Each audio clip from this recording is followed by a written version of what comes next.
Hi, everyone. Thank you so much for joining us today.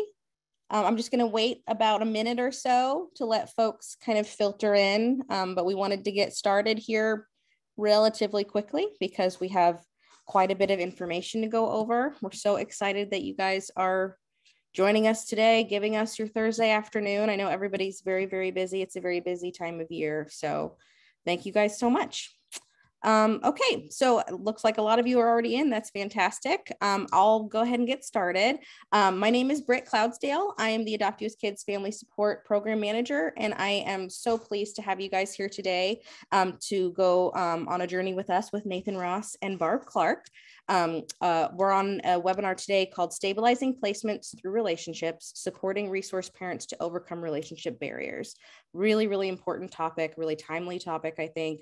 And we're so pleased to have Nathan and Barb lend us their expertise for this webinar. So before we get started, next slide, please, just to go over a couple of housekeeping pieces with you. So first of all, this webinar is being recorded and will be publicly available on the Adopt US Kids website. And it will also be shared with all of y'all and anybody who has registered for this webinar. So you don't need to go hunting for it. It will be available to you. If you're not able to attend the whole thing, feel free to jump off. You'll get access to the whole thing later on. Also, we'd really want to encourage you guys to interact with us in so much as you can in this webinar format. So please submit your questions that you have for the speakers in the Q&A pod if you can. And then you're also welcome to type comments and questions for us. If you have like technical issues or anything like that, you can put that in chat. However, do want to make sure that folks are aware. You do want to, I want to make sure that folks can, make it so that their comment is visible to everybody. If they have a comment that might, we want you guys to learn from your peers, and somebody somewhere might be doing some really cool stuff or have really good feedback for us. So make sure where it says, when you're typing in a little chat, make sure you toggle it where it says hosts and panelists, toggle that so it says everybody, so we can all see your fabulous contributions to this webinar. And then also, we're also going to be sending y'all a survey via email after the webinar is complete. It's going to be coming probably sometime this evening, and it's going to be coming from Adopt US Kids Evaluation email address. Okay, so if you could please be on the lookout for that and take 5 minutes. We really, really value your feedback that you give us on these webinars. We want to make sure that we're giving you guys what you need. And so we want to know what worked about this webinar and maybe what didn't, and so that we can improve thereafter. So please, please, please do respond to that survey. And next, Nathan. And just briefly, before I hand it off to Nathan and Barb, I do want to let you guys know just a little bit about who Adopt US Kids is. Adopt US Kids is a national project of the U.S. Children's Bureau, and we have a two-pronged mission. Most folks may be most familiar with our national photo listing, where we photo list about 2,500 or so children and youth who are in need of permanent placements, who are in the foster care system currently. And then we also have a national campaign that you may have seen or been forwarded to you on Facebook or something like that, with the current tagline, "You Can't Imagine the Reward." We also have a national adoption and foster care information exchange system, where we have folks who are available to pick up the phone, to chat with folks on our website and to answer emails, because oftentimes we are the first folks that people reach out to when they're interested in fostering or adopting. So we help kind of ferry them through the process and get them connected with the appropriate jurisdiction. The second part of our mission, though, that you may be less familiar with, is that we also assist U.S. states, territories, and tribes in the recruitment, engagement, development, and support of foster and adoptive families. And so this webinar is in service of that part of our mission today. We have a capacity building and engagement team that can give you system-specific assistance, which is always a really fun phrase for me to say. We can give you that. And then we are part of the family support team that offers capacity building that is specific to engaging and supporting foster, adoptive, and kinship families. We also have a minority professional leadership development program at Adopt US Kids, which is a really, really exciting program that actually has applications open right now. That program is for current and emerging leaders of color in child welfare who are interested in becoming transformational leaders. It is a year-long program, and applications, as I mentioned, are open. I'm happy to put the website for that in the chat if anybody is interested. And so with that, let's get started on the content that we have for today. So just to briefly go over our goals for this workshop, we are hoping to discuss some key considerations when preparing brand new caregivers for attaching to the children that are eventually in their care. We also want to identify the many barriers that caregivers face when they're attempting to form these relationships with the children in their care, and acknowledge that this is challenging stuff that we need to be developing and supporting parents, enabling them to move past these barriers.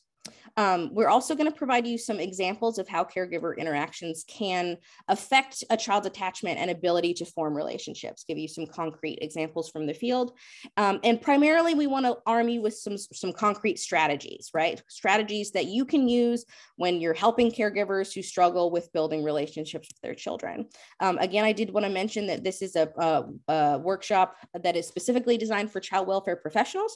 If you're a family, though, you're welcome to be on this. I'm sure you'll gain some insightful information. We do have two folks here with lived experience.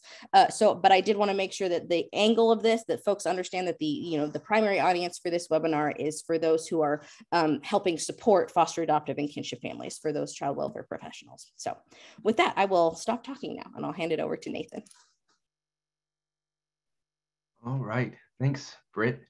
So I'm Nathan Ross, and we'll do a little bit about ourselves in a minute, but I did want to start by framing this conversation for everyone with some additional pieces, what we're looking at. So when we're talking through this conversation today, one of the pieces that we're looking at is when challenges arise, we need to focus on supports that not only for the children, but for the entire family system. When Barb and I were putting this together, one of the pieces that really sparked for us was acknowledging that within our system, we often, because kids, have come from hurt and vulnerable places, we often focus on interventions specifically for correcting or fixing those pieces. And we can sometimes miss those opportunities to really work with the family systems, knowing that kids are going to do best in families and heal and thrive in that. And so when we're able to look at the entire unit, we can get some additional positive results.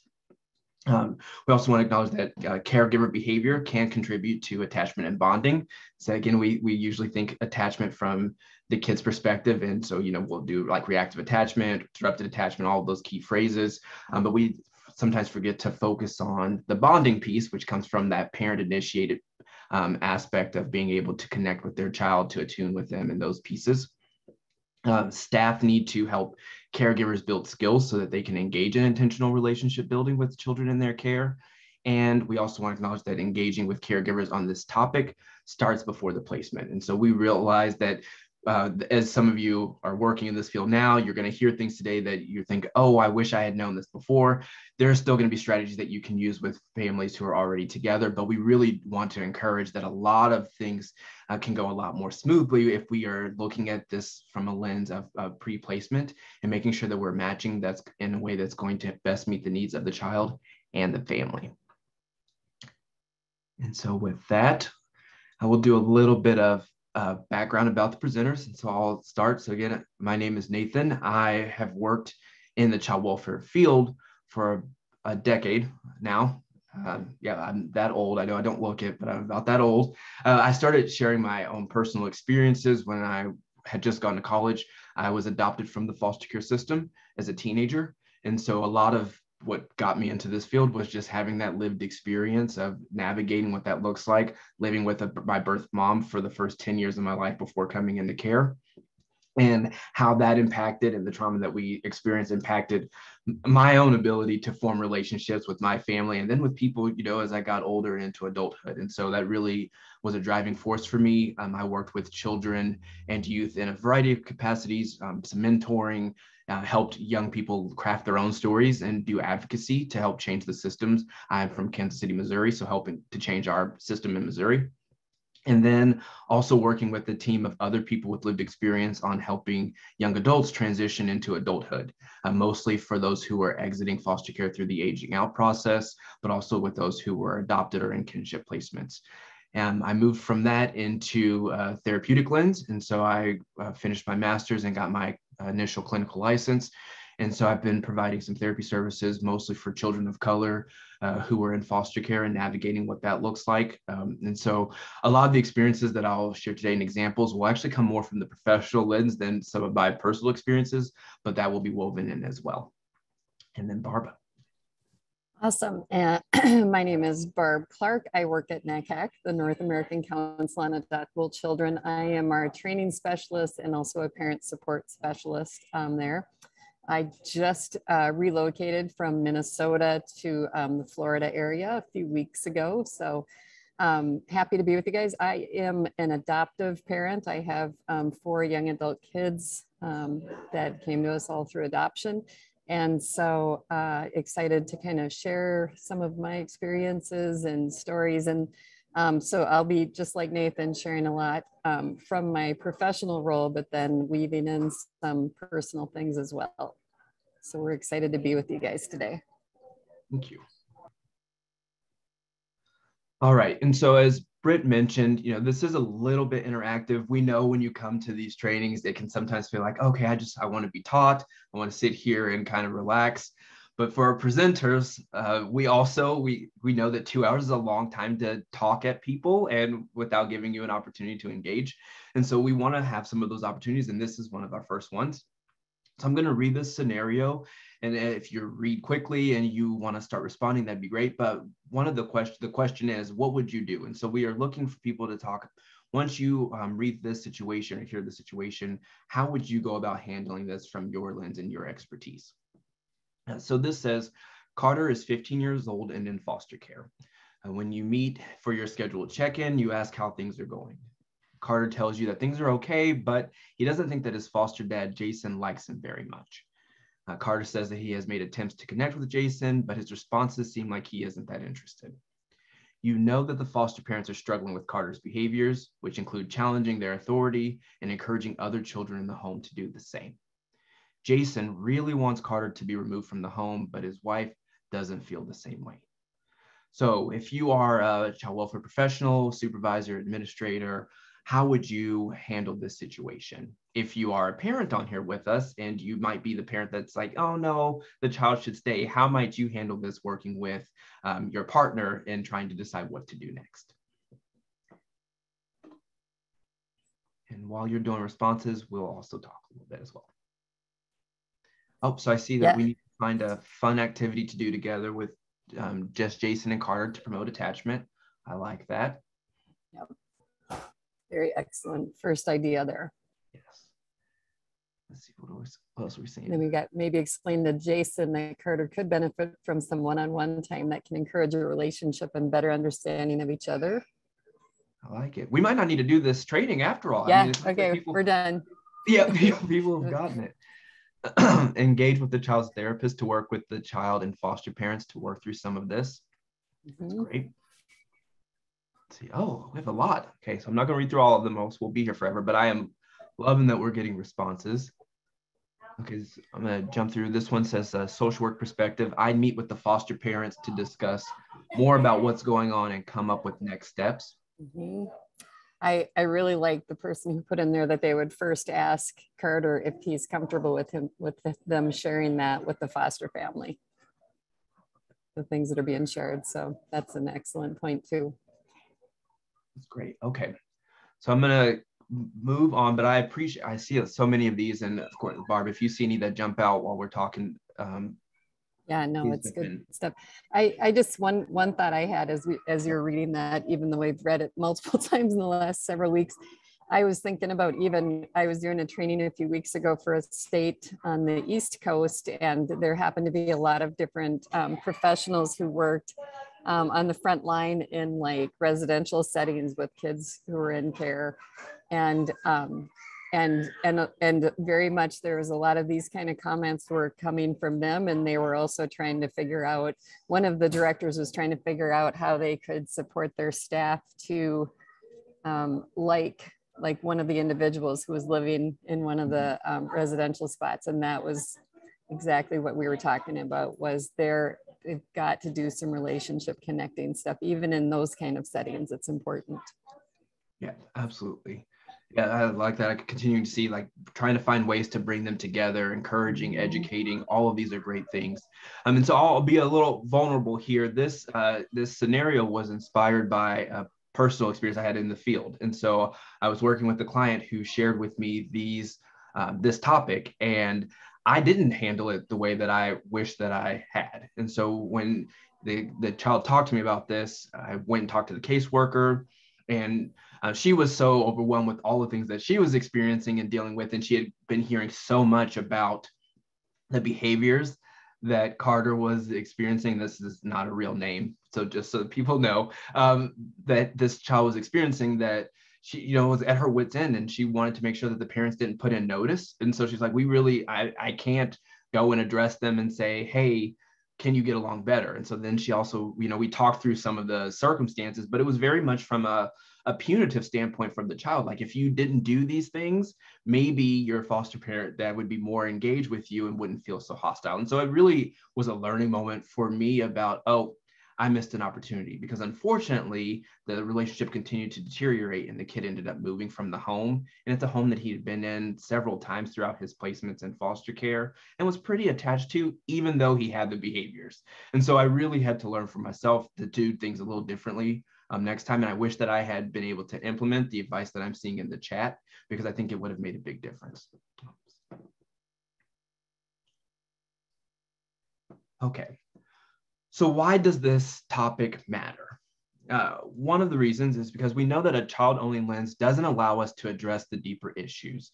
Again, children do better and heal better in the context of relationships, and relationships are more than one person. And so when we focus on, as I did in this situation, the child's behaviors and helping him understand how he could do things differently, without talking about the family perspective and bringing in his foster dad. And we really missed a lot of core issues and deeper topics that could have really gone a long way. Even if the placement might have changed later on, it would have given both the child and the parents some tools and tips to be able to move forward with relationships in the future. And we also know that this increases the potential for placement disruptions, as I saw in this case, because we didn't have those genuine conversations to address some hurt. And so they kept having that friction with one another. The child may be further traumatized, not only from the placement that resulted, but also from the rejection he felt, so it's hard, because we see the behaviors, we want to respond to that. But we also, don't acknowledge that there's that seeking for attachment and bonding and attention, and wanting someone to connect. And so each time that was blocked for him, that just reinforced for him a mindset of, I have to take care of myself, and I can't rely on other people to really fulfill my needs. So we miss opportunities to demonstrate healthy attachment and bonding when we don't address family dynamic issues. And we can perpetuate beliefs that foster, adoptive, and kinship parents have to be perfect. Because, from the other side, if because we get worried about if they'll close their license, or we send them through training and we expect them to have all this knowledge, it can inadvertently give a perspective of, oh wait, I should know this and I should know better. So if I'm failing, it must be that I'm not a good fit for the child and I have to leave. And the child has to leave. And so we really can sometimes perpetuate this sense of perfection, which can be really hard then for foster, adoptive, and kinship parents to seek help and seek advice. So we really want to be able to proactively have these conversations, so that we are making it known that, hey, we understand that, again, relationships are tricky, and it takes everyone having open dialogue to move forward in a healthy way. Getting to the root of the issue. So we're going to talk through some barriers that end up impacting the way healthy attachment and bonding works within a family system. So factors that lead to barriers in relationship building. We aren't going to go through these in detail. We don't have the time.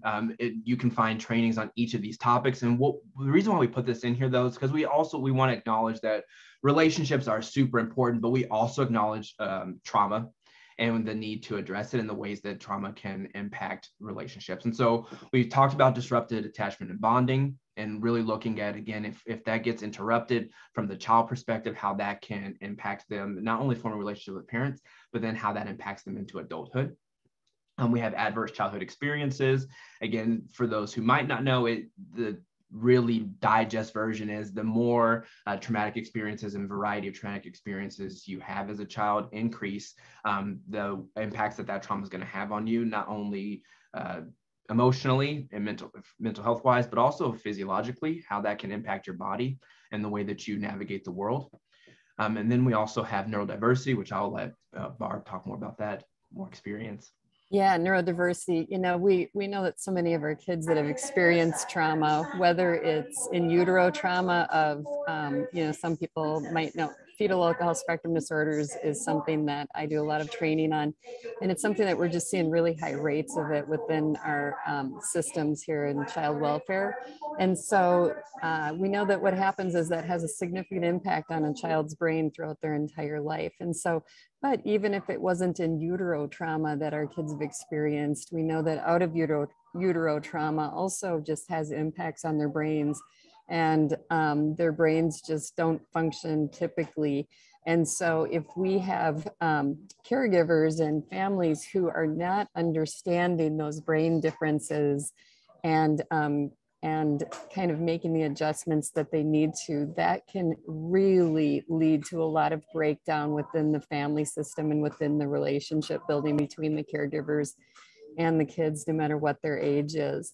And so, and what we see as a result of that often is unrealistic expectations that the caregivers might have. And again, I want to point this out too, because this whole webinar could actually come off like we are blaming parents and caregivers.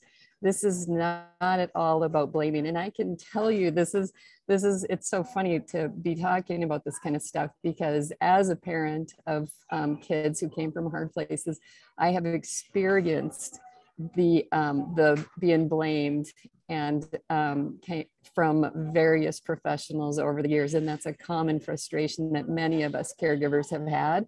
And so yet I also have experienced that there are times that I did make mistakes, because as Nathan was saying, none of us are perfect, but also a lot of the families that we're working with, and I am guilty of this myself, I was not parenting my kids with the right strategies before I understood their neurodiversity and the way that their brains and just kind of entire beings had been impacted by the loss that they've experienced in life.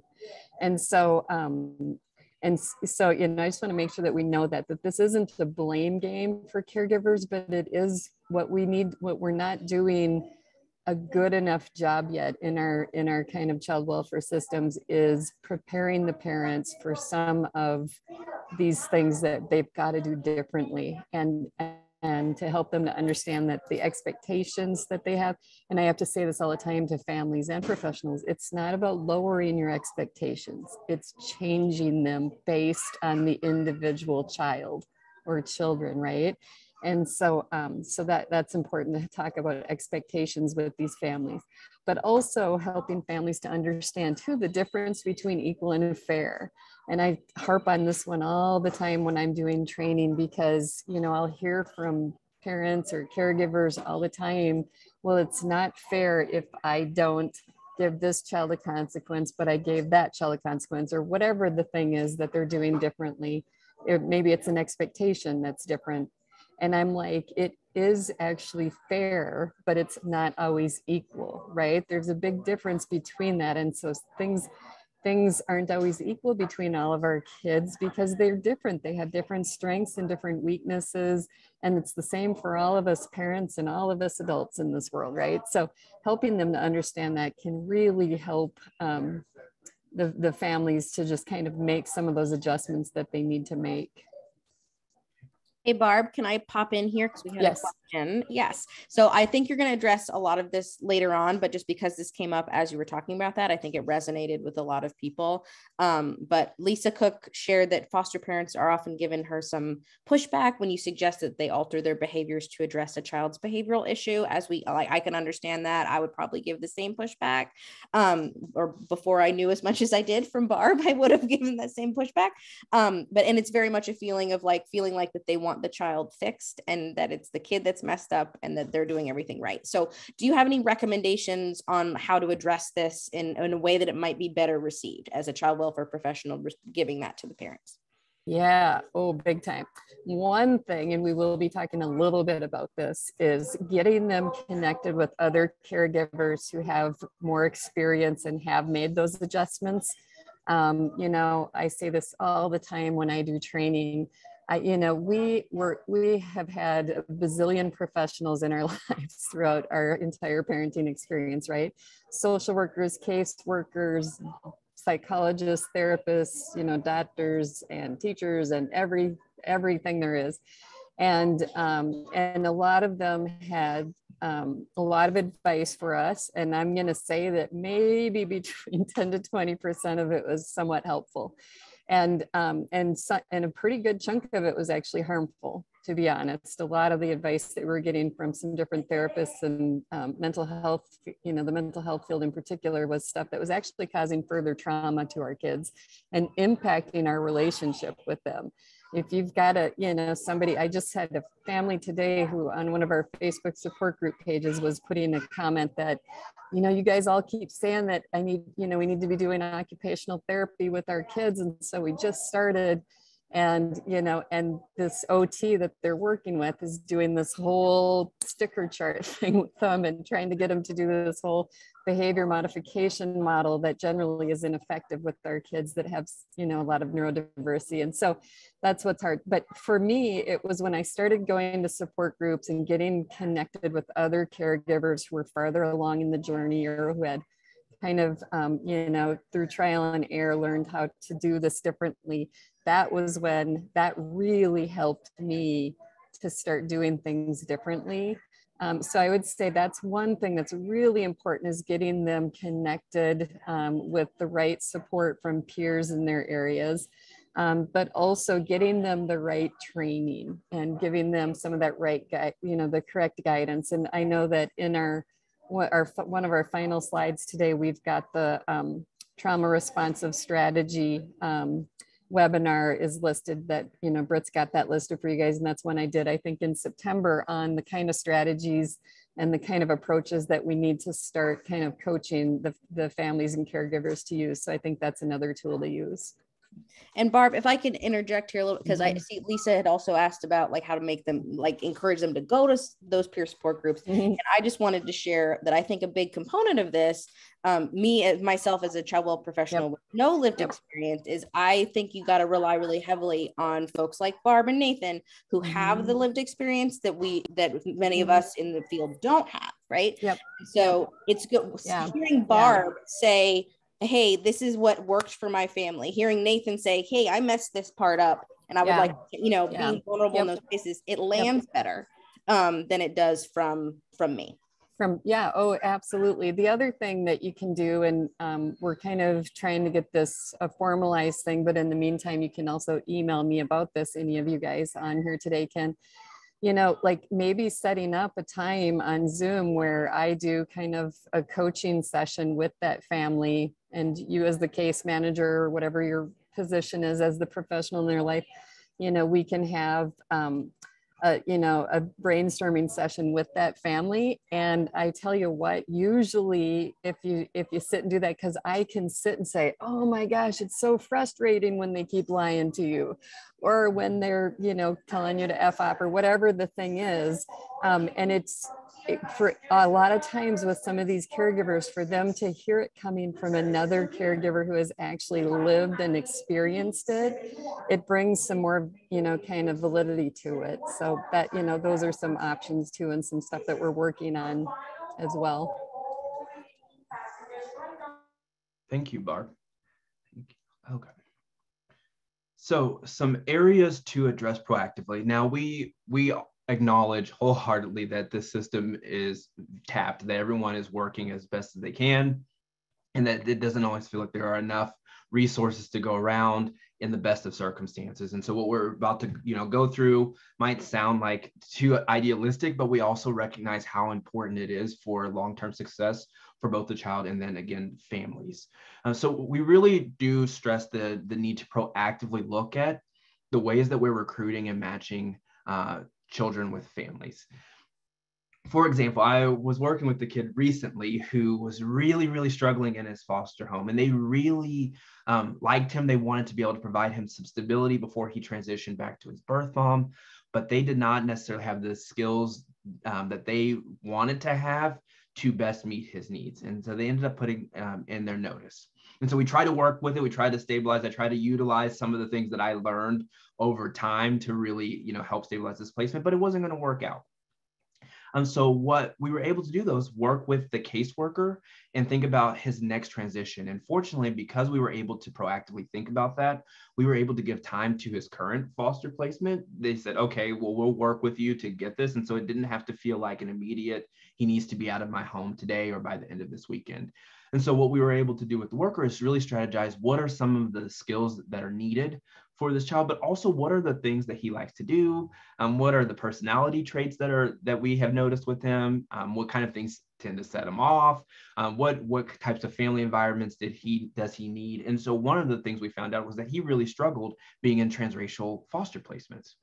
He, as a Black teen, he really wanted to have parents that looked like him, even while he was navigating going back to his birth mom. And so it made a significant difference when we not only found people who could address the behavioral challenges, but also people who had personality traits similar and interests that were similar and looked like this child. So as he moved into this next home, it became a nice warm handoff instead of feeling cold and unattached. And it really helped ease that transition in and stabilize that placement. So we're really encouraging that as we're talking to really think about, again, that recruitment and matching effort for children as they're going into placements. We know that foster care is supposed to be temporary, but every move that a child makes, we also know is another trauma. It's another unattachment. It's another interruption to attachment. And so we have to be proactive in trying to minimize that as much as possible. We have to proactively think about what are the caregivers' cultural perspectives on foster care and adoption, including stigmas and expectations that add pressure. And again, that's, Barb kind of touched on this a little bit as well. When we have first parents or parents who have successfully raised other children, you can go into this thinking, oh, well, this worked with XYZ children. I have the expectation that kids will also be able to abide by this. And so that can be hard. And you have to take into, again, their specific beliefs, their morals, their value system. And is that going to fit with every child that's in their home? Is that going to fit with a new child coming into their home? And is that going to be the best environment for success? We also need to proactively look at what initial attachment and bonding work has occurred. One of the things that I've noticed in placements, and this just happens in the life of families, that we get so caught up in doing life that the work that's done in the beginning is really like helping them ease into the family in terms of rules and expectations. And so you might not come down and ground them immediately in the first month on something that you would later on, but we missed the opportunity to really work on the relationship building piece because it kind of feels awkward. It can feel awkward, but we miss how that works. If you got a child from birth, what that initial kind of organic attachment and bonding work would look like. And so I'm not saying to go back and any child that comes to your home, treat them like a baby or an infant, but we really do have to look at what are some of those subtle ways that we help when children first come to our home naturally from birth, that we help attach and help them feel a secure base so that they can thrive. When I think about that bullet point, I was at the airport recently, and there was a child. Mom had her little infant in a stroller, and he was playing with his hands and playing with his feet and perfectly content, and she's checking her phone. And then he started to get distressed, and he got overdoing that and started making all the sounds and indications of, hey, I need some attention. And she immediately stopped what she was doing, picked him up, and started interacting with him and laughing at him, making faces and stuff, and it changed his mood. And so, she didn't do anything, read a book or anything like that. She just was able to see that her child was experiencing some distress. Wasn't life-shattering distress. He probably would have been fine if she left him there, but she really wanted him to understand this is a safe space. If you give an indication of needing support, I can recognize that and meet that need. And so how are we encouraging that for kids at their developmental and chronological age in the beginning of placement, so that we're saying, hey, this parent is going to be able to attune to, meet your needs, understand what those are, and then match them and help you move through this. And so that's, extremely important, and any type of additional training that can be provided, it goes a long way for this. And then lastly, have we helped the caregivers address their own grief and loss? And this is a part that I think kind of goes not talked about as a lot. We really kind of miss an opportunity, but people come into this work and fostering and adopting for a variety of reasons. And many times those reasons could be either they had childhood experiences that weren't ideal, or they had their own family formation experiences that didn't go ideal. And so it brought them to a place of looking at fostering and adopting, but they haven't necessarily addressed the things that happen to them. With the scenario that we showed at the beginning of this, one of the things we learned about the foster dad is that he had a lot of early childhood experiences that were not ideal. And so he was actually dealing with his own trauma when he was dealing with a disrespectful child. And so having to deal with his own issues with attachment and bonding and connection of people who he saw as rejecting him really impacted his responses. And so if I'd really known that and understood that in the beginning and had more of those skills, I might have better been able to intervene in a way of having a conversation with him and really, again, helping him work through his own grief and loss cycle so that he could best attune to the child in his home. My apologies, everybody, for the background noise. I found this lovely quiet corner at the Tampa airport, and it has become a zoo now, of course. So sorry about that. So another important thing, though, that we need to acknowledge is some of the grief and loss that the caregivers can experience when parenting kids that are coming from hard places, right? You know, you have this, you kind of go into fostering or adoption, you kind of go into it thinking that, you know, here's how my family's going to look. I've got these decent parenting skills. I've got a good support network around me, whatever it is. And then you get into it and nothing is working the way that you expected. And it is really kind of a mind-blowing experience. I went to college in the area of youth development, and my first career for many, many years was working with at-risk teenagers. And I loved it, and I was fairly good at it overall, except for I really wish I knew more about the brain and trauma. I would have done a lot of things differently, but as I look back at it, but I'm like, oh, you know, my husband and I, we're going to be really good parents. Like, we got this, man. We're good with kids. We've read the books. And then we started parenting and nothing worked. All the stuff that was in the books, everything I learned in college, none of it was working. And that is a really mind-blowing thing, right? And some of the like just really goofy kind of things that sometimes you're having to deal with as a parent, like with the child who, you know, maybe it's that they just keep stealing, and no matter what you do, no matter what consequence you give, no matter what thing you're using, they don't stop stealing, or, you know, whatever the behavior is, it is really, it's hard because it makes you feel like a failure as a parent when you have a child who's exhibiting the behaviors that are not, you know, that are not behaviors that we want.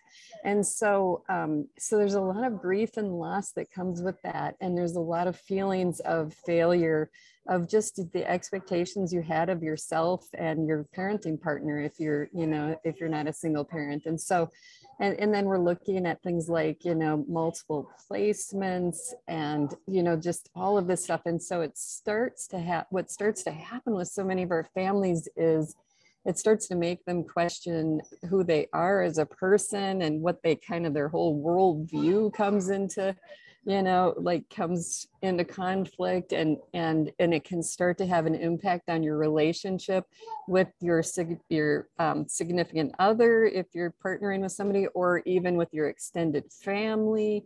And there just ends up being so much that kind of just makes you question everything. And, you know, one of the things, I don't remember if when I did that trauma responsive strategy webinar, if I used the term wussy parenting, but that's what I call trauma responsive parenting.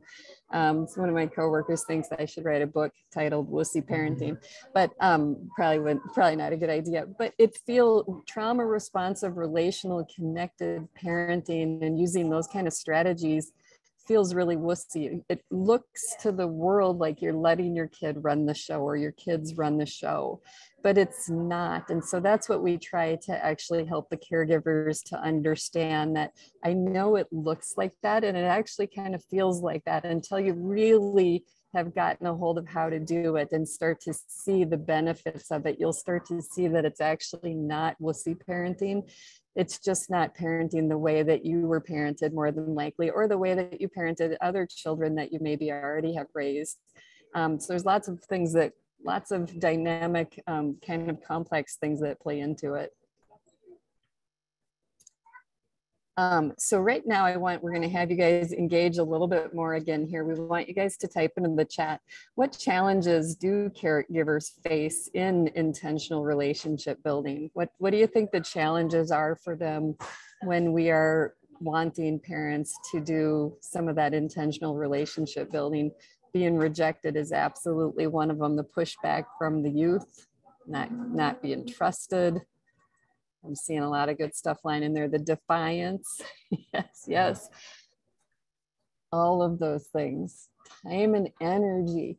And that's one of the things too that I have to talk with parents all the time on. I'm like, yes, I know that sometimes with other children who are in our families who didn't maybe come through adoption or foster care, or who don't have trauma histories or neurodiversities, it's not as intentional, the relationship that you can build with other children. And so that's definitely one that they can struggle with. Any other things that you saw coming through there, Nathan? I saw conflicting loyalties. So that was interesting. Yes. And I don't know if it's talking about from the child perspective or the parent perspective, but I thought that was. Yeah, I'm guessing that they might be talking about where the kids are struggling with that, wanting to be loyal to their first family as opposed to this family. And yeah, absolutely. That's definitely, but it could go other ways too. You're right. Their own history with grief and loss and identity and their own trauma history. Yeah, there's so much that plays into it. So much. Yep, absolutely. There's so many of these. I saw that wanting to just be able to have fun with the child before putting in the work. Yes. I wanted to hop in here before you guys move on, because there's so many fantastic ideas here and so many fantastic questions, honestly. And I do want to make sure they are going to get to a lot of these guys later on in the training. So I don't want to spend time. But Quenby had a great question about how would you help caregivers who experience ambiguous grief and loss around, stuff that they can, stuff like when the child reunifies with family and they struggle more with the next placement, fear of that expectant loss. I thought that was a great question. Yeah, that's a great question, because that's a common thing that, I've definitely worked with families on that. I think we have to figure out ways to honor that loss with the families, right? Whether it's, putting a book together of that child's time when they stayed with that family, or I know like one family had done some things where they kind of did like a thing. I think they had a rock ceremony where they had each child in the family and it was a 2-parent family, each parent, and then the child that was going to be moving on, they all had a rock and they sat and they talked about their hopes and dreams for the future and kind of placed it like in this rock garden and, kind of use that as something like, so just figuring out different ways to kind of honor that relationship that was there. And then also, if there is a way to continue the relationship, that's important. Don't you think, Nathan? Yeah, that's exactly what I was going to say. As I transitioned from my first foster home into my adoptive home, one of the things, and lifelong, that it was so impactful for me on that as a then child, was that my foster parents stayed involved in my life. They've remained a part of my life forever. And, we're even at my wedding, so I know on the child part, it was hard for me moving into an adoptive home because I was also worried about, well, I just got rejected again from these people and what's going to happen the next time. And so being able to maintain that connection was really powerful for me. Absolutely. And I also think that there's something to be said for making sure to incorporate taking a break or a pause when necessary. And so if parents are getting that mantra of there's not enough parents and there's so many children who need help, that, kind of superhero complex will kick in and they feel like, well, if I don't do it, where's this child going to go? I don't want them to languish or be in, a locked facility. So I have to keep moving. I chose this. And so I have to do it. And so we really, I think as good professionals, we also have to be able to say, hey, it's time to take a break. And that's okay. Let's take a break. Let's figure out what we need to do, make some adjustments and see if this is something we continue. And that can make all the difference as well. Yeah, absolutely. Okay, next. So some of the other challenges, let's see here if you guys hit on all of them. Again, we were talking about the caregiver's own trauma histories and, their possible disrupted attachment or unique attachment, abuse and neglect that they might have experienced when they were children. The youth's behavior can block bonding too, right? Like that's a hard one. If we do have a kid in a family who does have some of those really challenging, tough behaviors, it is harder to bond with those kids, right? It is really hard to bond with a kid who has physical aggression and some of that kind of stuff. And so that is where it definitely has to be more intentional. And that's something I have a lot of experience with. Our oldest daughter, who is 22 now, struggles with a lot of aggression and a lot of the really high challenging behaviors. And we had to be really intentional. We had to start doing things with all of our kids where we had a date night with each child that mom and dad took one child out. They kind of got it twice a year is how this kind of worked out. And each child got to pick an activity, a restaurant we went to dinner, and then they also got to purchase something for like $25 or $30 on these date nights. And even our super challenging, tough daughter was phenomenally behaved on those evenings. And so, and that's when you have some of those kids who have the really tough behaviors, when it's all about them, they don't usually have those tough behaviors as much. And so when we had those date nights with our daughter, and we still do them, when we had those, she was really fun to hang out with but we had to let everything else go. And I even do that. I take her about every other year, I take her, just her and I, on like a 2 or a 3 day little brief vacation trip somewhere. And I have to completely train my brain to know it's all about her. She gets to make the choices. And some of them are gonna drive me nuts. Like we went to Virginia Beach and stayed with my brother and his family a couple of years ago. And I had to tell myself, we're gonna get to the ocean, and I love the ocean. We're gonna get to the ocean and she's gonna be ready to go in 15 minutes. And I have to be okay with that. And that's sure enough, that's exactly what happened. And we ended up at the mall buying stuff at Foot Locker, the same stores that are in Minnesota, right? But I just had to tell myself, this is okay. This is our bonding. This is her trip. And it went really well.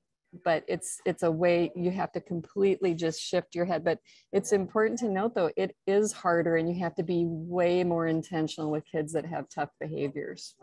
And Barb, this made me think. I talked with a parent, and she said that for her, experiencing this between her own trauma and the blocked care from the youth behaviors, it made her feel like she had battle fatigue. Like she just felt like she was constantly fighting with her child and then with the system so much that she's like, I want to do the things that are being talked about that are helpful, parenting strategies, but I am exhausted from always having to be the bad guy. And so that was really hard for her to navigate. That's an excellent point, Nathan. And it is so true. And I can tell you from personal experience that I have felt that I did not have very much of a trauma history before starting our family. And now my trauma history comes from my kids' behaviors, right? And literally, there are times when I am walking around in a fog when we have had some really tough behaviors and are on a bad stretch of, tough behaviors. And so it's very true. And that's where the professionals, like where you guys can come in then, is to go find that unicorn called Respite, right? It's called Respite, a unicorn, because we tell families that they will get it before we place kids with them, and then we can't find it, and especially during the pandemic, right? But making sure that we really dive deep to find respite for them and to get them those breaks that they need. Because if you have the kids with the hard behaviors, they've got to take breaks. And I have to tell caregivers this all the time. Caregivers will say to me, I can't find a babysitter. I can't, they get into the I can't. And I'm like, no, you can. It's hard. No doubt that it's hard, but there are ways to do it. And you got to start small, and you got to start building your net. And like families will say to me, we don't have any family in this area. We don't have any support. And I'm like, then you got to build it. You got to build it, and you got to start doing, like, I remember we didn't qualify for respite for many years. And I remember I went to like my third tier friends, right? Like not our close friends, not the people that were really involved in our lives, not my brother-in-law or sister-in-law, but I went to like my high school girlfriends, right? Like who I see maybe every other year for lunch once or something. And I would say, hey, can you find a time in the next 6 months that you can take our daughter? Find a weekend where your family could take her. If I said to one of those families, can you take her on June 15th for the weekend? They always would have an excuse of why they couldn't. But if I said, in the next 6 months, would you guys be able to find a time that worked well for your family? Every single one of them said yes, the first time. And only one of them said no, they wouldn't do it again. But you know, there are ways, but you have to think out of the box. You have to, you know, and you have to be okay with asking for help. I have to tell families that all the time. And that's something that we're not great at in our, you know, in our country. And then in particular, certain regions, I think we're even worse at it. But it's okay to ask for help. And, you know, people want to help, but they don't know how. Right. So ask for the help.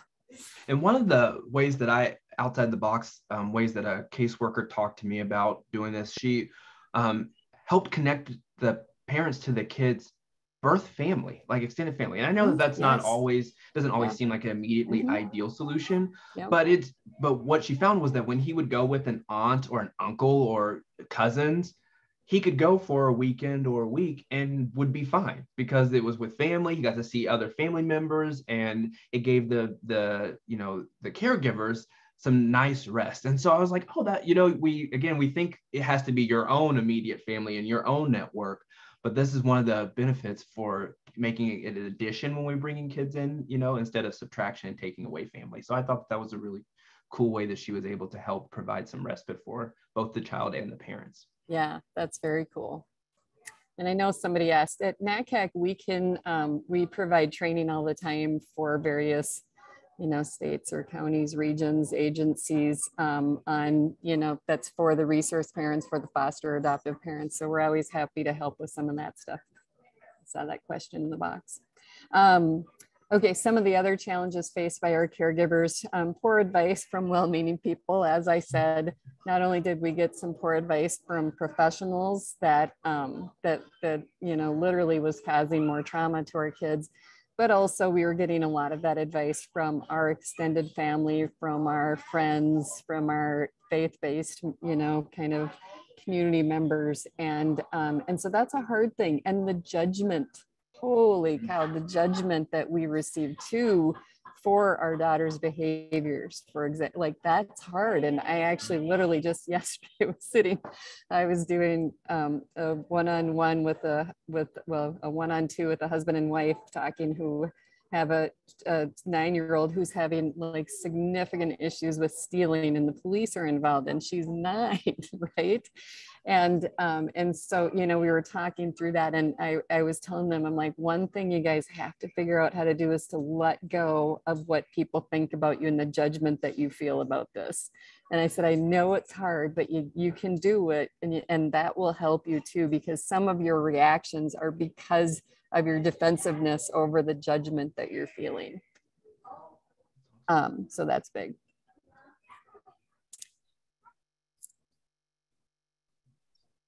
Barb, can I pop in really quick? Because we had a relevant question. Sure. I'm sorry. And I'm trying not to spend a ton of time. You guys are asking fantastic questions. Nope, they're good. I like it.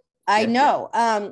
In an effort to, we don't want to be one of the professionals that is giving the crappy advice. So was there a general theme, or like what suggestions would you give to the professionals who are the ones giving the advice, and like what was like, oh my God, please don't do that? Well, I would say, you know, first and foremost, empathize, right? Oh my gosh, that is really got to be exhausting day in and day out to be, you know, have a kid calling you a name or telling you to F off or steal, whatever the behavior is, right? So first of all, we want to listen to them. We want to, empathize with them. But one of the biggest challenges that we always experienced was everybody telling us to use various versions of the token economy system, right? Different kind of behavior modifications, sticker charts, that kind of stuff, reward based things, and the vast majority of the time for most of our kids with trauma histories, those strategies don't work very well. And again, can even start to cause further trauma to our kids when we're using those kind of strategies. So those are some of the big things, but also, sometimes you've just got to be more strict. You've just got to keep using that strategy. And, there's been various professionals who keep just trying to get the parents to kind of lay the law down and kind of be more of that strict, I'm not going to deal with any of this, all that no nonsense kind of stuff. And it's here's what's hard, right? Especially for the kids with the aggression. Like, we don't want to say, hey, it's okay for a kid to hit you or kick you or threaten to kill you or whatever the thing is, right? Obviously, none of that is okay. We don't want any of that to happen. But yet also, if we overreact with when those kind of behaviors and things are going on and make them, and kind of blow it up huge, that does not help. And I know that from personal experience also. And so kind of, that's where the connection with other caregivers who have experienced that. I mean, because it is a bizarre way to live. It really is. If you have a kid that has some of those really aggressive behaviors, it is tough. And so, having them, like, literally when I've talked with families before, like sometimes they're in tears, and I'm talking about some of the really hardcore parents who don't seem emotional are like, oh my God, you do get this. Like, it's so mind blowing to talk with somebody else who is living this life that you feel like you're on an island isolated. So getting them connected, but the biggest thing is to not be suggesting the sticker charts or that kind of strategy. But also the other thing that we have to acknowledge is therapeutic interventions are really, can be really beneficial at certain points and in certain time, but that's not going to be the big answer to a lot of the tough behaviors. And so, that's what we're just like, okay, well, let's get them signed up for this, whatever MT. I mean, there's so many different acronyms of therapies out there that I can't even remember them all anymore. And in general, I don't see them having the impact that we're really looking for. And it's usually, in particular, it's not fast enough of an impact when you have a family in crisis mode. And all we're going to do is offer another therapy program that we're going to put your kid in. And so that's where we've got to do some stuff where, like, what I've seen being the most effective with families to help them to overcome some of those challenging behaviors is to get them some parent coaching. But to do it in a way that's making sure that we're not blaming them and pointing the finger at them, but yet also helping them to acknowledge that things will go better and your family's going to feel better and you'll feel better about your whole life if you start using some of these different strategies, but you need some support to be able to do that. And I appreciated you saying that, Barb, because I know people can sometimes get a little up in arms about hearing like therapy isn't the be all end all, but I have to say, like, I think from what I'm experiencing when you're talking about behaviors, that really therapy has a limitation there because it's the relationship that's going to help move that and drive that forward. And as a therapist, you don't build that type of relationship, that ongoing in-depth connection and bonding that a family will. And so that's going to be the long-term or even immediate impact, is addressing the relationship pieces and really using therapy to help look at the trauma factors, the anxiety, the depression, and some of those pieces. Oh, exactly. Unless we can get the relationship between the parent and the caregiver at a good place, the therapy interventions in particular are going to be even less effective, than they would be. Because what happens is, if the relationship isn't good between the caregiver and the child's anxiety is high and their learning is low. Yes. So they're still seeking that connection, that those needs to be met. Yeah. Yep. Okay. Is this you now? No, this is, I mean, this is still you, I think, for the challenge for caregivers with sibling dynamics. Okay, gotcha. Yep. Oh yes, and that's the hard one too. Again, the sibling dynamics, that's something we'll hear all the time from caregivers is, well, it's not fair if I, let this kid do this and not this kid, or if I have different expectations or different consequences and all that. And again, that's where we've got to talk about the difference between equal and fair and teach the kids about that, right? I've got some, I think in the session, the strategy session that Britt shared in the chat box, I think that I talked about equal and fair, and there's a visual, and if not, you can email me or Google it. Just Google, difference between equal and fair, and click on images up on the top of the Google thing, and you will see these pictures that are really great concrete ways to show kids the difference between equal and fair. And we need to be teaching our kids that. We need to be teaching our caregivers that. It's really important. And so, and we had to have those conversations with our kids. I remember one of my kids, when he was younger, being all upset because a staff person, a personal care attendant, was taking our daughter to a movie.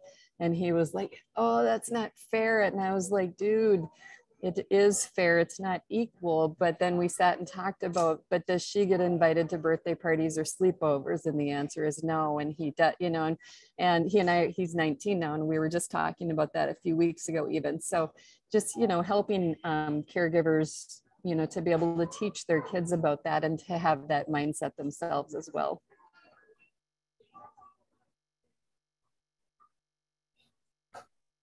Okay, so then some of the other challenges too then that the caregivers face are, it's also really hard to co-parent if you're not on the same page, right? It's really hard, and it's pretty rare that when we have tough things going on in families that the two parents are immediately on the same page, right? Because normally, if we have a co-parent that we're in, that we're co-parenting with, we're together because we complement each other, not because we're identical in our styles, right? So it's a common thing that one parent usually is in a different place. But we also have, there's a lot of triangulation that can go on within this, within the family unit. We can have one parent sometimes who's overly rigid or or maybe the other one who's more permissive, differing perspectives on how to handle the situations, which can lead to, it can lead to a lot of different kind of relationship issues. And actually, when I was meeting with that couple yesterday that I talked about, who have the 9-year-old who was stealing, I talked about that. And I said, do you guys have a code sentence or a code phrase for each other? And they were like, what? And I'm like, you got to have a sentence. You got to have a phrase or something that is basically one of you guys can say. And like in our family, it was, oh, honey, I forgot to tell you, we're almost out of milk.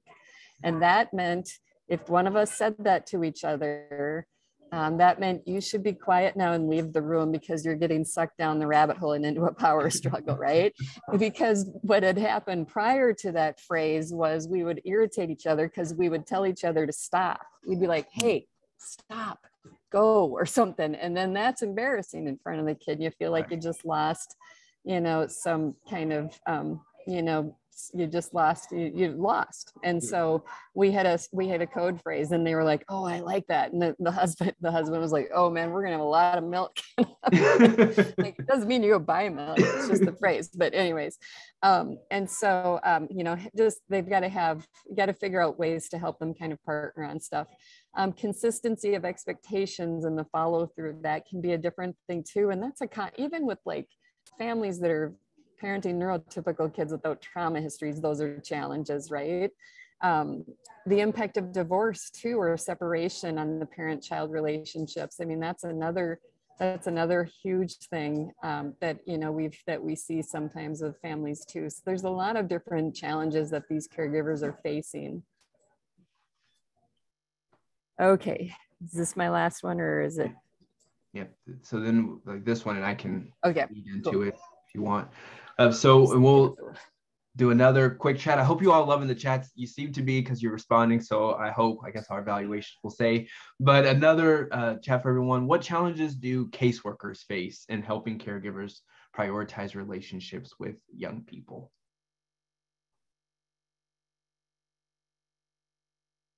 Being seen as the bad guy. Yes. coming in so fast. That is fast. Pushback Being a and younger suggesting. caseworker with no kids of my own, I feel like I don't, they don't take my insight and advice seriously. I am with you. I have no children. And so I'm always like, well, I have some experience and I've heard from people, but it just is not the same as when you have, we can say, well, with my kids, or you have that direct connection. That can absolutely be hard. And I used to be, I mean, I wasn't working in the same field, but I literally sit now at 53 and I think back to myself when I was 22 and first working in social services fields, and some of the things that I said to parents, now I kind of cringe at what I said. But and that doesn't mean that there isn't valuable stuff that you're saying if you don't have kids or aren't experienced yet. Right. And I saw time a couple of times and not enough time to build rapport, those types of pieces. Some people say you don't know what it's like. Lots of time. I see that. Absolutely. Okay. Being told you don't understand. All right. Very, very cool. Okay. So I think we got some of those in there. So we know that some of those challenges, fear of parents closing licenses. I've heard that one a lot of times from licensing workers, that if I address this, or if I suggest for a parent, hey, there's some alternative ways you can do this, especially with the child they're struggling with, that they might just give up and close it and say it's too difficult. And so walking that tight line of, okay, how do I help and support while keeping them engaged and making sure that, they're learning the tools that they need. Worries about the child's safety can also sometimes be a factor. We have personal beliefs and blind spots about parenting practices. So what we bring about our own, I grew up, even though I had an abusive childhood upbringing, I still was connected to my family. And so I still had my own beliefs about even corporal punishment and being obedient and not, you don't buck at parents and things like that. And had to really, even with all my education, have to remind myself that you can't beat children into compliance. You shouldn't. We know this, but really having to challenge that against some cultural norms. Limited time due to high workload. We know it's barely feels like enough time to meet with the kids and see how they're doing and getting their needs met. And if you're talking about also meeting with the parents and figuring out how to navigate that, it can be extremely challenging. And then this piece we wanted to really add in there, because there's also, just to be transparent, there's a fear of being seen as culturally incompetent. And so if you are suggesting things that might seem culturally bound, like, oh, this parenting practice is better, you risk them saying, well, you don't understand what it's like being XYZ. And so that can be really hard for people to navigate.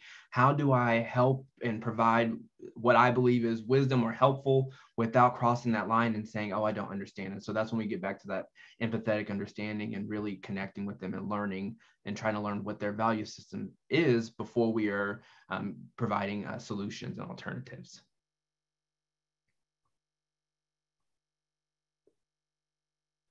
Because we cause harm when we focus on child-only interventions. And we're not going to spend a whole lot of time on this, but I mean, that's the theme that we are running through all of this, is that we have to really be able to help parents. And sometimes, they become obsessed because you want your child to be healthy, happy, and to be able to thrive. And so you become obsessed with having the right therapy, the right medication, the right this, the right that.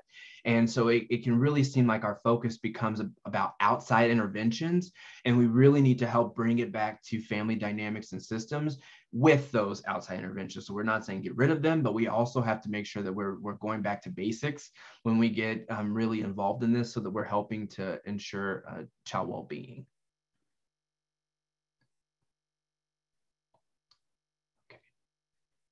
And so we're going to get into some strategy. I'm making sure that we're staying on time. We've had a lot of good questions and stuff, but I want to make sure we're staying on time. So we're getting to some strategies to help families. So some of the bulk of what we're all here for, and we've been incorporating them through this conversation, and you all have helped us with the comments that you have as well. But these are some things that we've thought about between our collective experiences of everyone who worked on this to really help professionals as they're developing and supporting caregivers in relationship building. So connection, I know that's not going to be surprising at this point because we've said it so many times within the context of this webinar presentation, but it can be hard to know where to start with our families when we don't feel like we have enough information to offer support. We don't feel like we have the same experience to offer support.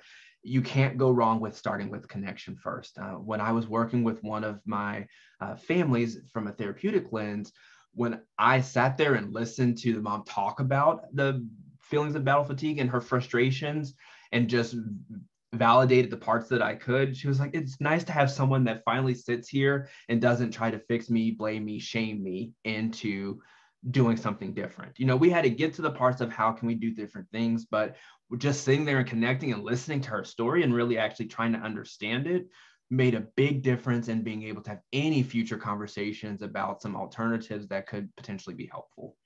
So learning about them and their expectations can help us more easily identify warning signs and potential solutions. So we start to, again, it's that attunement. We start being able to see when we're hearing from parents like, oh my gosh, they had another bad week. And so what I can start hearing that is, oh, okay, I need to do some more intentional time either with this or finding some respite or whatever. And so when we're starting to spend more time in building those connections, we can better anticipate these things. But we must also help our parents identify ways to connect with their children. And so not only are we mirroring through our connection, but we're wanting them to also implement what we're helping them do with their own kids. And so finding those ways to sit back and try to hear from the child's perspective when it's possible and appropriate so that they can make those adjustments in a natural way and they don't have to feel like everything's a battle of contrition and they're just buying out who wins first or wins most often.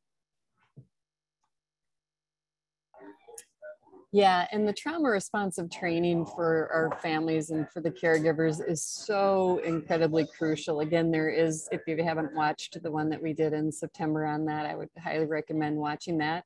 But it is something that we at NACAC, that Nathan and I or others can do for your families and that kind of stuff. Because I tell you, until I started to understand my kids' brains and some of those differences and what was lying beneath the behaviors, I was not a good parent.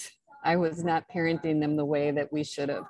And so, and that's because we were using the kind of the typical consequence-based strategies. And what I talk with families all the time about is how much that can impact the relationship, right?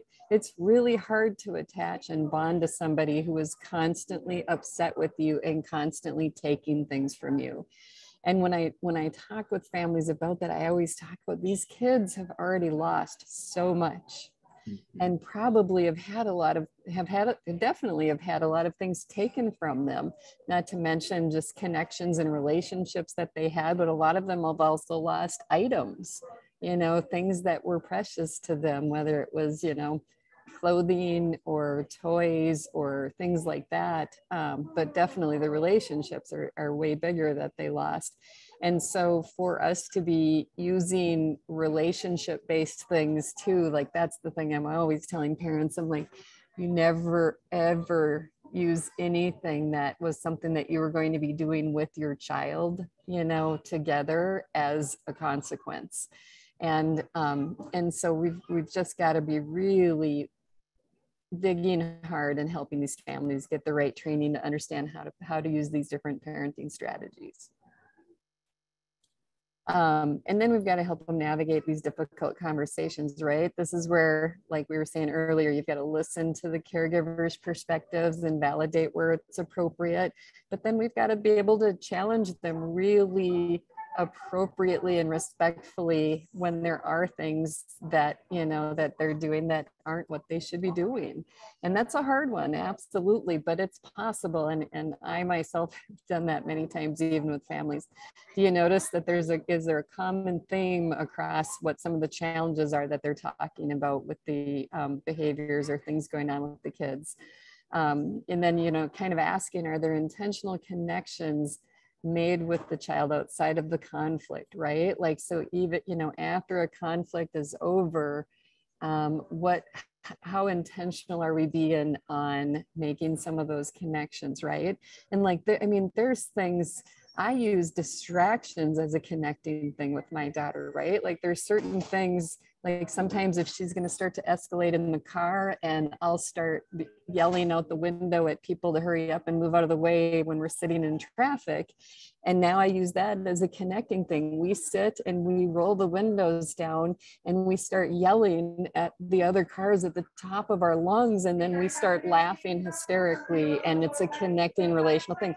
I mean, there are ways to build relationship in all of these different moments that I had never really thought about before. So kind of trying to help them think out of the box on ways to do that is really important too. We've got to access if there are cultural beliefs and things like that that could be going on that are different and they're contributing to some of the challenges. And then we've got to partner with them and with the young people as appropriate, right? To brainstorm the solutions of what can help in these areas.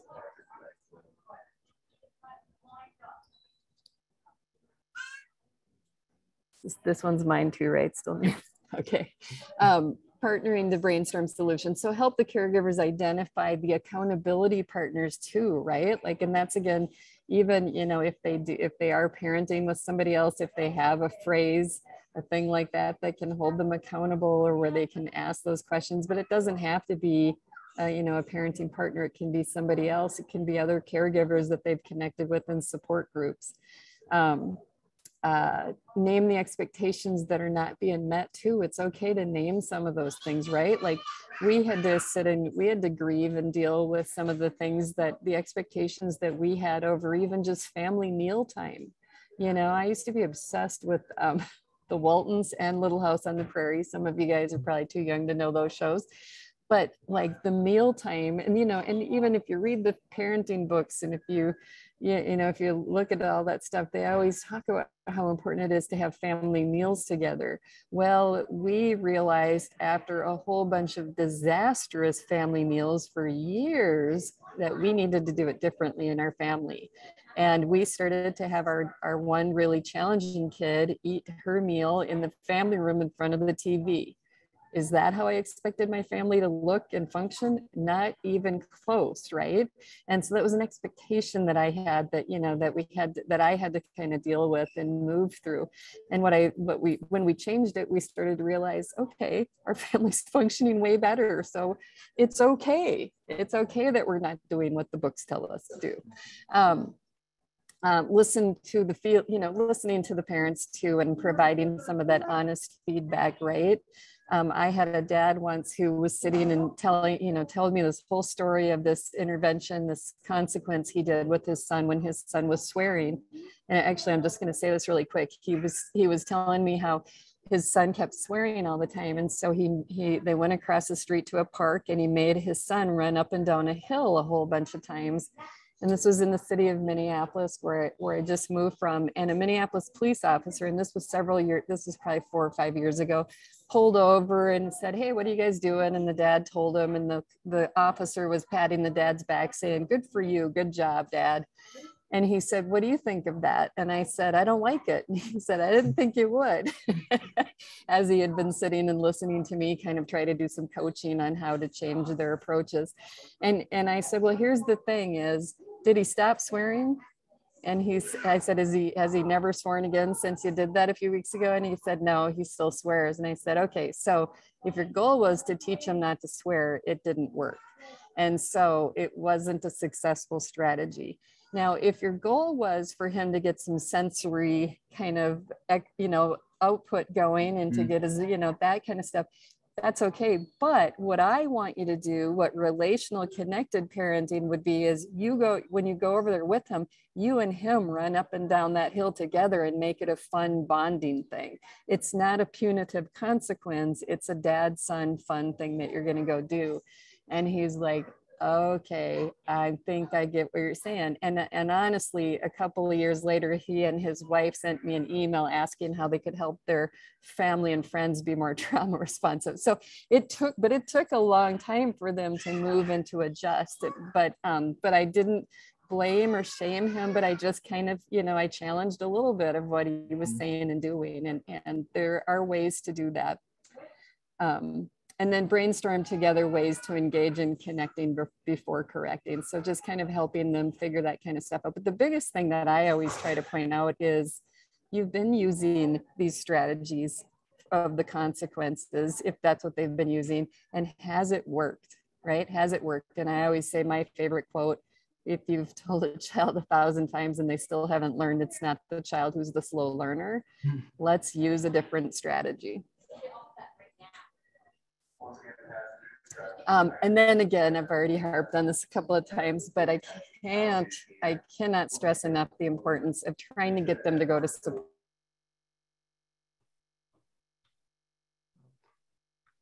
I think we might have lost Barb for a Barb. Yeah. Oh, well, that's okay. Airports, man, I tell you what, she was saying too many good things. And yeah, that's it. Hurt the internet. So she's like encouraging support groups. And as we talk about often, that connectedness with people who have the same experience can make all the difference. It's sometimes easier to hear those correcting statements from someone who says, I'm telling you this out of care because I went through it and I found a difference when I did this. And so those are always super important. So if they aren't available, helping your agencies or helping find ways to get them connected to ones or get them established can make all of the difference. Yeah, and I'll add, Nathan, as Barb is rejoining, that I think, and we had a question earlier about how to get folks to engage in these peer supports if they're not already, and how to get them to understand the value that comes from these peer supports.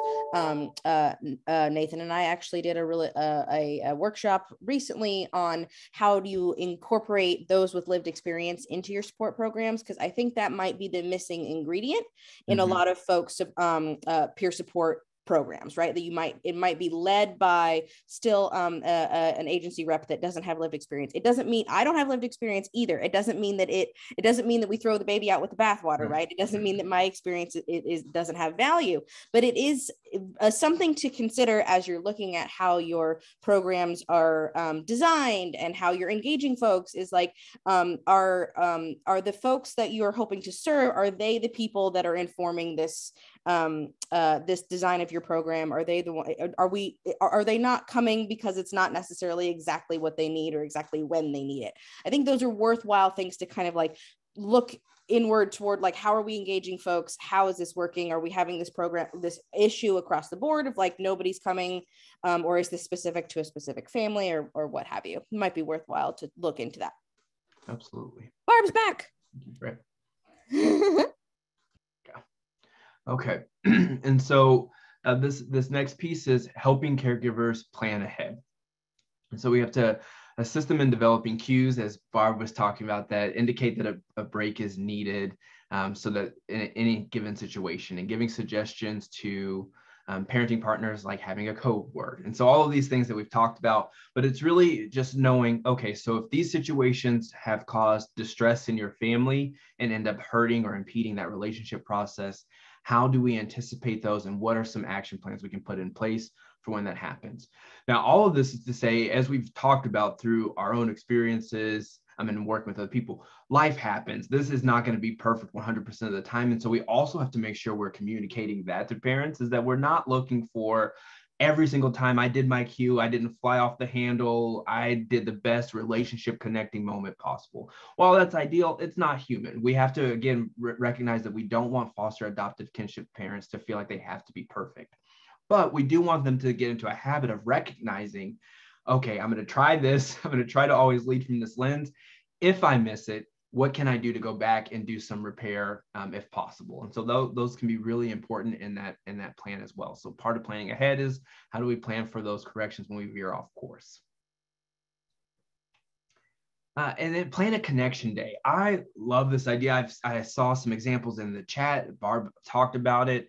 But there is just something that is, again, so valuable that can come out of planning these connection days. And I think it really helps address the foster care aspect of what gets missed when you bring a child home naturally from the hospital. When they're growing up in your home, you get all these informal ways of connecting, and it just becomes kind of infused into the routine. Even in my own adoptive experience as a teen, learning how to drive was one way that I was able to, though my parents were scared while I was learning, but one way for us to talk and, stuff as they're teaching me. And so you just find all these informal ways. And sometimes it can take, okay, we're not getting exactly what we need from just letting it happen organically. So we're going to do some intentional planning it out and doing some connection days. And so I really like this idea. I think it can be so impactful for both the parent and child. It just gives them some you time, some caregiver time, where it's not about the consequences. You're not talking about, well, if you had done this, I wish you had done this better. It's really about the connection. And as Barb was saying earlier, when we're doing these connection days, these aren't things that we're taking away because of behaviors. And so if it's, because it's about relationship building, this is not about a reward system. This is about saying, I want to invest in you. I care about you, and I want that connection to be stable. So finding ways to do that can be extremely impactful for making those long-term gains with children. My favorite way, I always loved doing those connection days, was I would go and surprise one of my kids at school, either right at the beginning of the day, and just say, and I'd take them out, sign them out, and say, we're going to go do some fun today, or I'd do it halfway through the day or whatever. And they'd be like, what? Like, they just thought that was the coolest. So that's one of the best ways to do it. Not always possible or logistically possible, but when it is, Right. it can be really just the power in the surprise element, and getting them out of a school day is really fun. Right. And those memories that you're creating, again, those pathways that you're building by doing that, it's not necessarily a cure-all, but it really starts helping. And maybe it can be one of those interrupters when they want to fly off the handle. They think, oh, well, mom was pretty cool when she did that. Maybe I'll give her some grace there, and so it can really start building those paths for kids and help them get through those rough moments. Okay, so we're going to really briefly go through this. I know we are about out of time, and I want to allow, of course, time to do our closing out pieces that are important. And so we're going to really quickly talk about this scenario using everything we've talked about. I think this is going to be an easy one for you all based on the comments that you've already been giving. In this scenario, a parent shares with you that after their 12-year-old gets home from school each day, he is expected to hang up his coat, put his backpack away, and take the dog for a walk. However, every day this blows up and turns into a power struggle between the parent and the child. The parent is fed up and doesn't think that he's asking too much of a 12-year-old. So as caregivers or as professionals working with caregivers, what do you do? How do you respond and help them through this situation?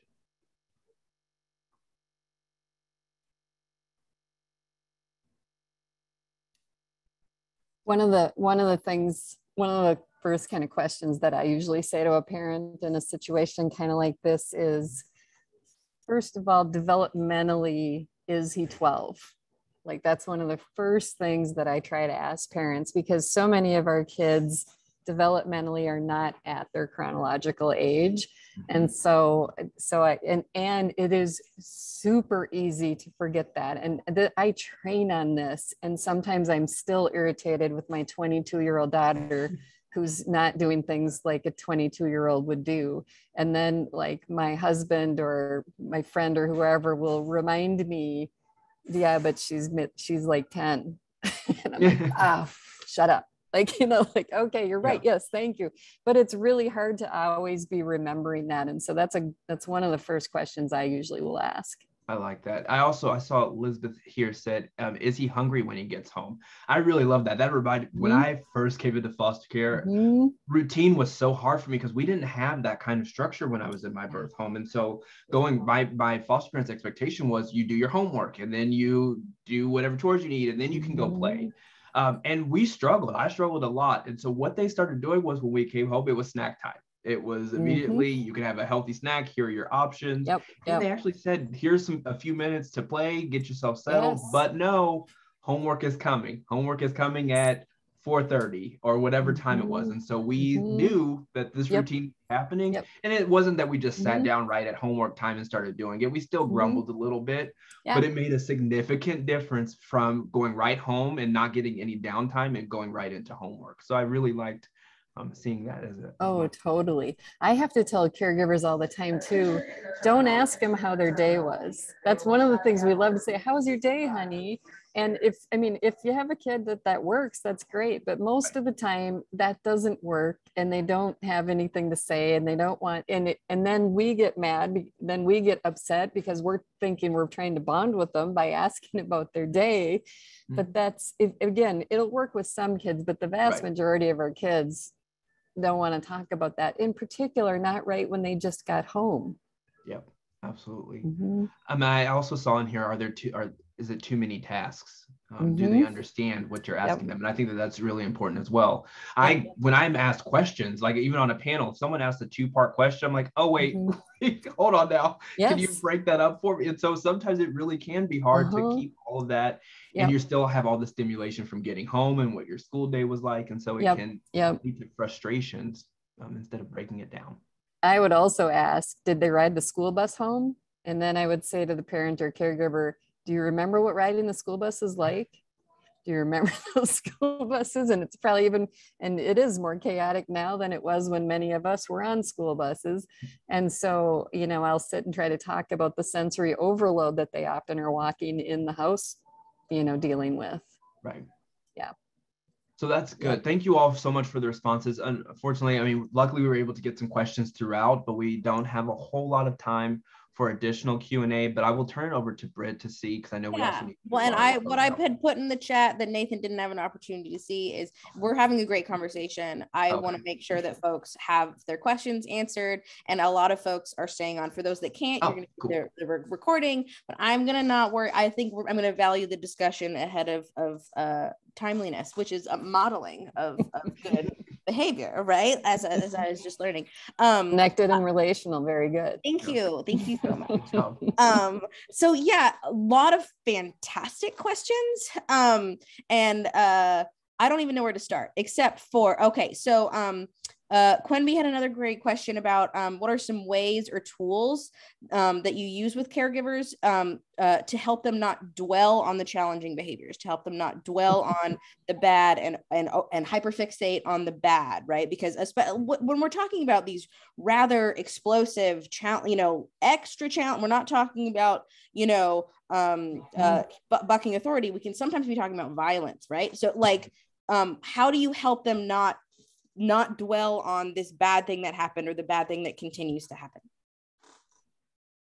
I have, one of the things that I've seen successfully done is really looking at intentionally putting in those other times. And so I hear from teens all the time is my parents only say anything to me when it's negative. They only say anything to me when I'm in trouble. They don't ever talk to me about anything else. And so one of the flip the script type situations is, okay, so what have you done positively with this child that wasn't about addressing this ongoing behavior?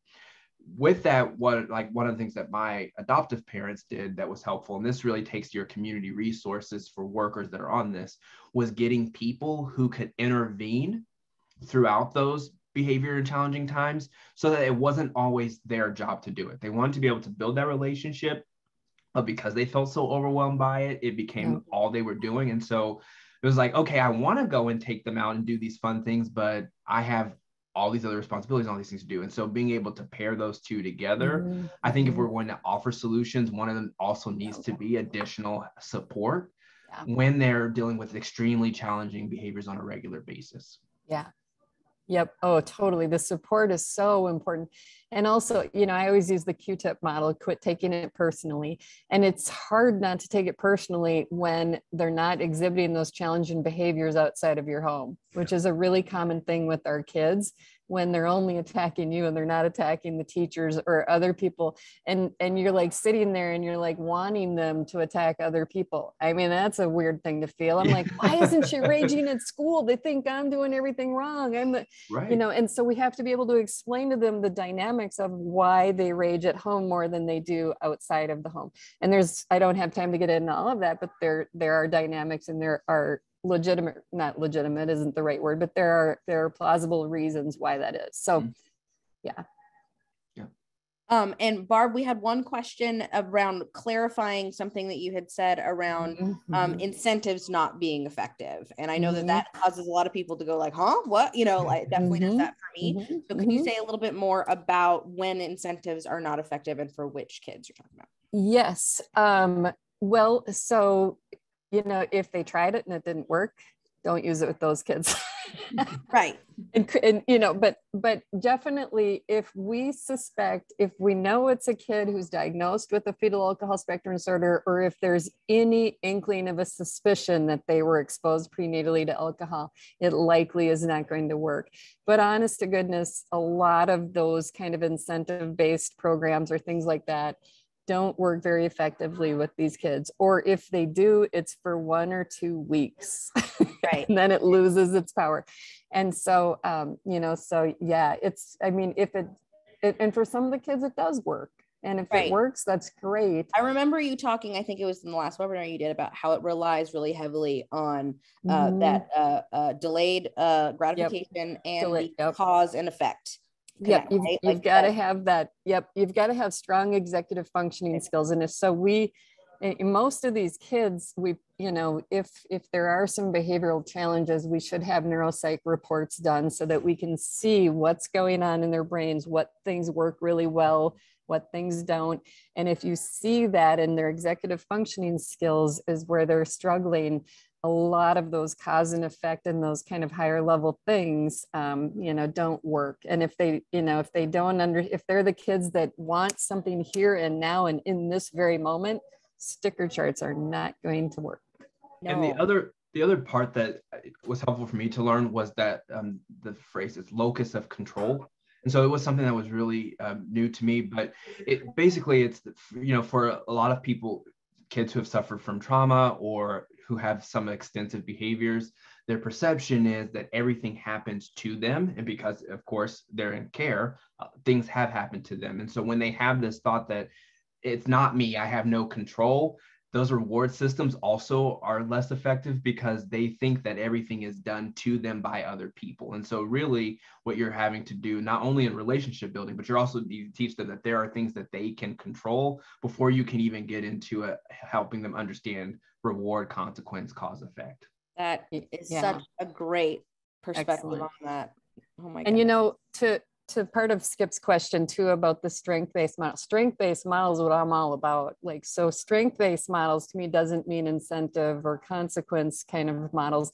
Like my daughter, like we call her Eagle Eye. She's like, she sees and knows where everything is. And we use that. She is our GPS of our, like we hone in on her strengths.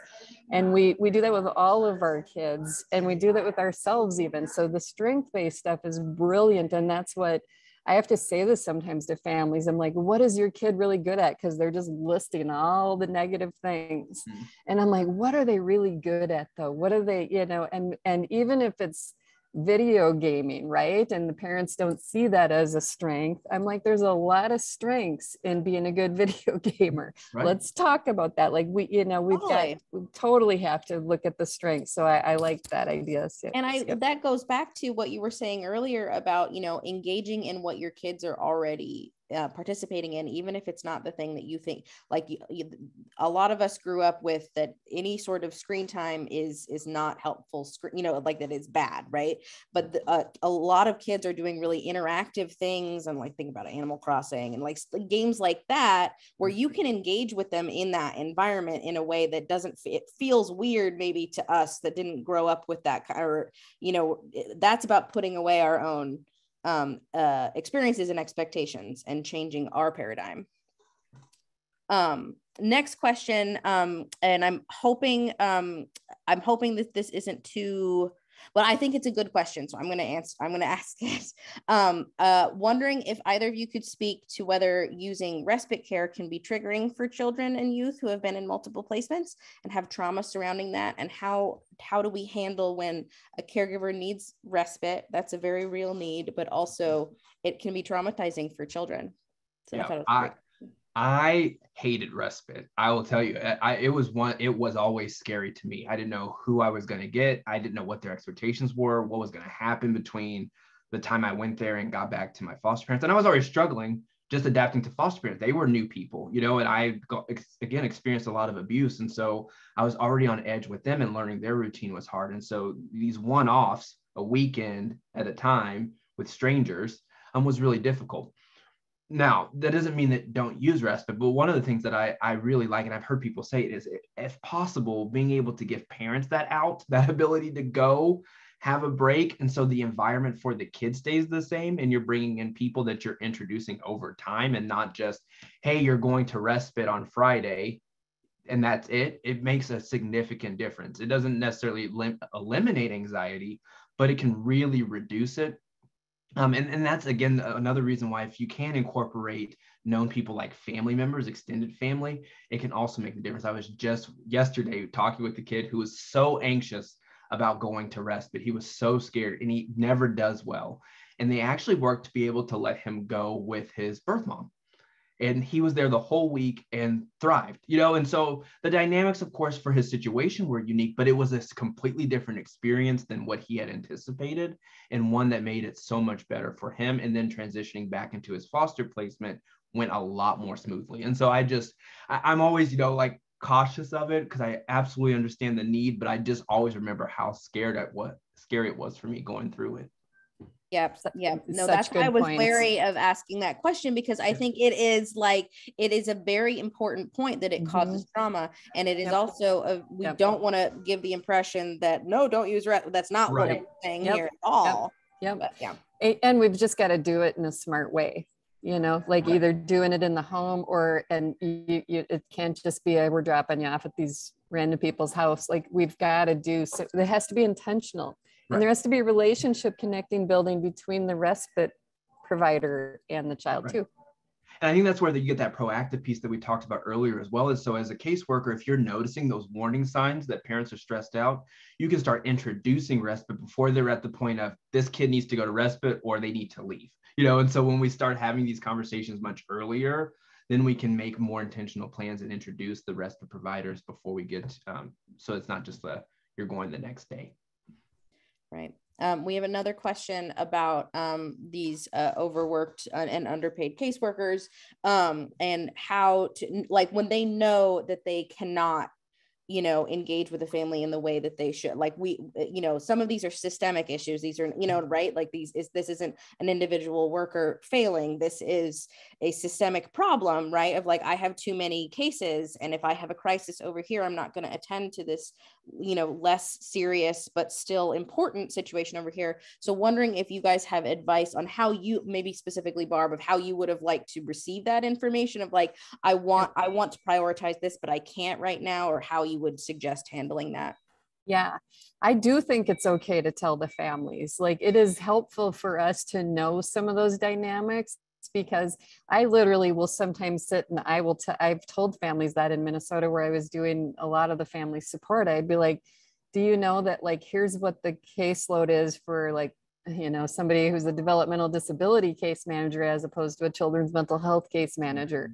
And, I would and they would be like, are you serious? Or, and I would, so, like, sometimes the families really don't kind of comprehend some of that. So it is a delicate balance though, right? Because we still have to figure out ways to make sure the families are getting the support that they need. And so, that's where, to just say that you don't have time, somehow we got to figure out a balance of, so here's how much time they're giving me to be able to do this, but I really wish I could have more, but who else can we bring in? Like, whether it's somebody in their life, somebody else, whatever it is, because we don't want to just make them feel like they're being brushed off. Yeah, like, here's my plan for like, this isn't a like, I can't, and therefore don't bring it up yet. Like, what's the plan for handling this? Can we meet Friday instead of Monday, which I know is a lot of time. Exactly.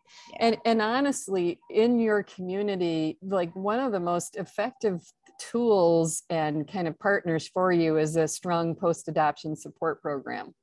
And so if you can get a strong like in Minnesota, we've got like 14 staff in our Minnesota support department, all experienced adoptive, foster, and kinship parents who do that.